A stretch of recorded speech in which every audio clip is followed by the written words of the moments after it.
শিক্ষা প্রতিষ্ঠানেও মেয়েদের ছেলেদের সাথে পড়তে গিয়ে হ্যারাসমেন্টের শিকার যেন না হয়, সেখানেও তাদের স্পেশালাইজড শিক্ষা প্রতিষ্ঠান করা দরকার। আমাদের দেশে মেয়েদের স্পেশালাইজড যে সমস্ত শিক্ষা প্রতিষ্ঠান আছে সেগুলো খুব সুনামের সাথে পড়ালেখা হয়ে আসছে। আমরা ভিকারুন্নেসা নন স্কুলের কথা বলতে পারি, আমরা ইডেন কলেজের কথা বলতে পারি। পলিটিক্যাল কারণে ইডেন কলেজের বদনামি শেষের দিকে হয়ে গেছে, কিন্তু এটা তো ঐতিহাসিক, বছরকে বছর ধরে অনেক যোগ্য মানুষ তৈরি হয়েছে এখান থেকে, তাই না? নারীদের জন্য আলাদা বাস চালু করেছে সরকার, সেখানে চালক হেল্পার থেকে সব নারীরাই করবেন। এটিকে আপনি কিভাবে দেখছেন? খুবই ভালো কাজ, মাশাআল্লাহ, খুবই ভালো কাজ। আমাদের মা বোনরা, মেয়েরা, তাদেরকে আমরা বিভিন্ন রকমের কথা বলে, তাদেরকে আমরা বাসার বাইরে বের করে তাদেরকে দিয়ে বিভিন্ন কাজ করাচ্ছি। তাদের যে বায়োলজিক্যাল ডিউটি আছে সেটা তো তারা করছেই। সন্তান গর্ভে ধারণ করছে, সন্তানকে দুগ্ধ দান করছে, এগুলো তো পুরুষ ভাগ করে দায়িত্ব নিতে পারে না। এগুলো তাদের করাই লাগতেছে, সারা জীবনের জন্য কষ্ট আছেই। এরপরে আবার এক্সট্রা তাদের উপরে দায় চাপায় দিলাম। সংসার চালানো যে পুরুষটার কাজ, আমরা বিভিন্ন মুখরোচক স্লোগান দিয়া বউরেও বাইর করে দিলাম। এবার বউ বাইর করে তার টাকার সব কি সে ভোগ করে? বাস্তবতা কি? সেও একটা পার্ট দেয় সংসারে বেশিরভাগ ক্ষেত্রে।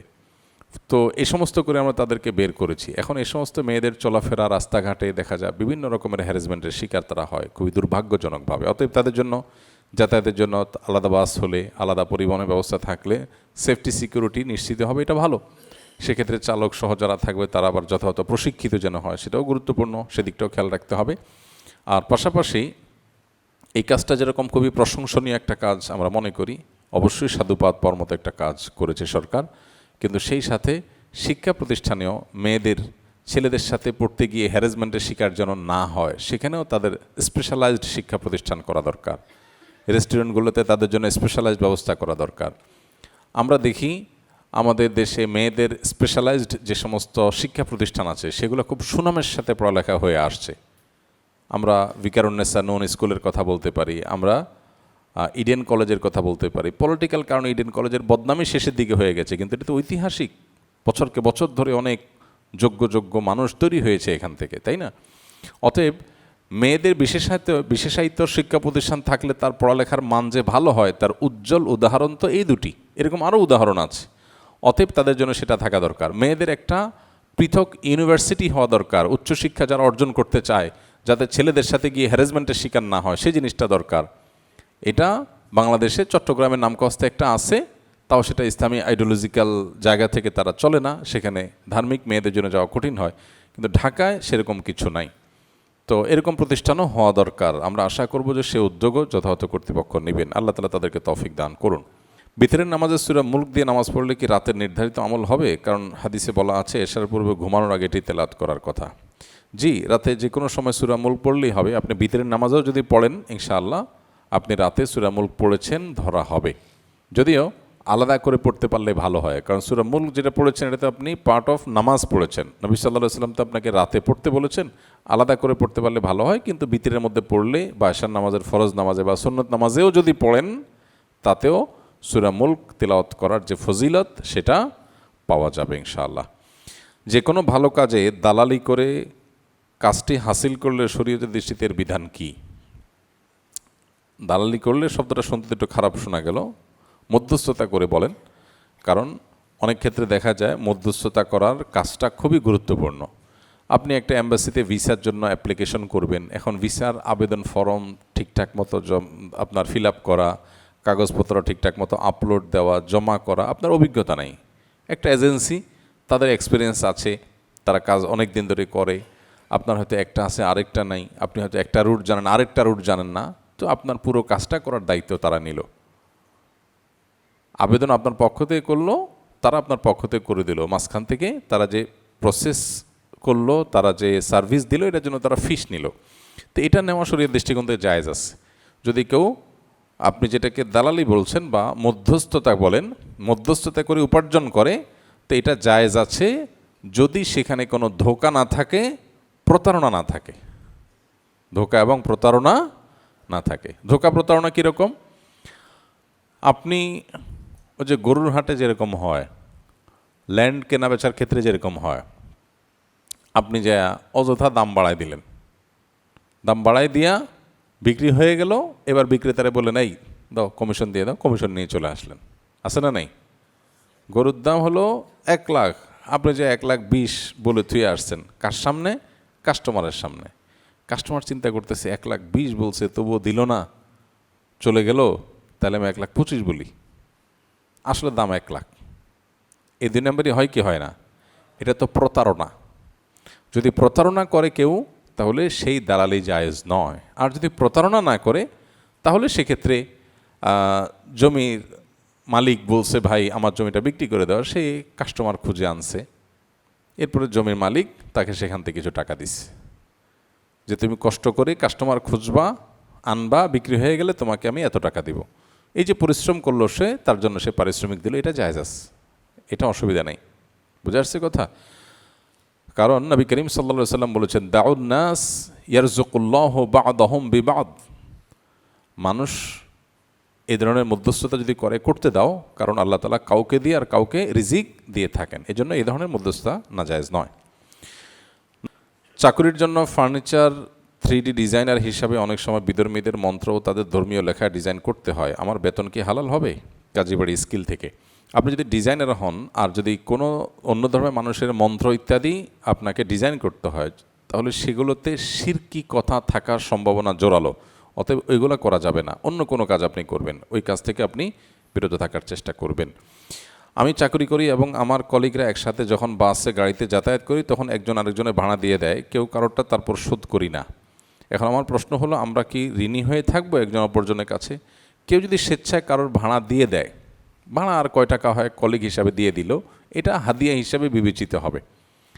লোন হিসাবে বিবেচিত হবে যদি বলা হয় ভাই আপনি একটু দিয়ে দেন তো, আমার কাছে এখন নাই, অথবা মানিব্যাগটা বের করতে পারছি না, তাহলে এটা পরিশোধ করতে হবে। এটা পরিশোধ না করলে গুনাহগার হবেন। হ্যাঁ, পরিশোধ করতে গেলে তিনি গ্রহণ না করেন, ভাই দেওয়া লাগবে না, তাহলে ঠিক আছে। কিন্তু বললেন ভাই দিয়ে দেন, এরপর আর খবর নাই, তাহলে আপনি কিয়ামতের ময়দানে ঠিকই দায়ী হবেন। আর যদি সে স্বেচ্ছায় বলে থাক ভাই আমি দিয়ে দিচ্ছি, তাহলে এটা তো তার পক্ষ থেকে উপহার, অতএব এটা ফেরত না দিলে কোনো অসুবিধা নেই। আমার স্ত্রী খুবই ভালো, নামাজ কালাম স্বামীর হক সহ সব কিছুই ঠিক আছে, কিন্তু সে আমার কাছেই মানুষের নামে গীবত করতে থাকে, আর আমি যদি কোনো কথা না শুনতে চাই সে রাগ করে, তাকে কিভাবে বুঝিয়ে বলবো, পরামর্শ দেন। আপনি এরকম পরিস্থিতি যদি হয় তাহলে কানের ডাক্তারের সাথে আলাপ করে যদি কোনোভাবে কানের কোনো প্রসেস করতে পারেন যে আপনি বয়রা হয়ে যাবেন ওই টাইমটাতে, তাহলে স্ত্রী বলল আপনি মাথা ঢুলালেন, সে মনে করলে আপনি শুনলেন, আসলে আপনি গুনাহগার হলেন না। আসলে যখন গীবত শেকায়েত হবে সেটা করা যেমন গুনাহের কথা, শোনাটাও গুনাহের কথা। স্ত্রী যদি রাগও করেন তারপর আপনি বিনম্রতার সাথে তাকে বোঝাবার চেষ্টা করেন যে মানুষের সমালোচনা করলে গুনাহ হয়, তুমি গুনাহগার হচ্ছ, আমিও গুনাহগার হচ্ছি, আপনি ওই জায়গা থেকে সরে যান অথবা অন্য কথা উঠান। যদি দেখেন যে না কোনোভাবে সামলানো যায় না, সে রাগ করে, তো রাগ করলে আপনি সবর করেন, 1 দিন করবে, 2 দিন করবে, একসময় সে বুঝবে যে না সে এই জায়গায় ছাড় দিবে না। বউয়ের খুশি করার চেষ্টা করবেন। আমি যখন বিয়ে পড়াই সকল বিয়ের সময় বলে দিই যে যেন বউয়ের কথা মতো চলে। এর মানে এই না যে আল্লাহর কথার বাইরে গিয়ে বউর কথা শুনবেন, আল্লাহর কথার বাইরে গেলে তখন বিবির কথা শুনবেন না। বিবির সাথে আচরণ সবসময় ভালো করবেন, ঘেউ ঘেউ করবেন না, আচরণ খারাপ করবেন না, কিন্তু আবার অন্যায় কথাও শুনবেন না। তখন আপনার বউ আপনাকে বলবে বোকা, বেকুব। আফসোসের কোনো কারণ নাই, পৃথিবীর সকল স্বামী ঘরে বেকুবই থাকে।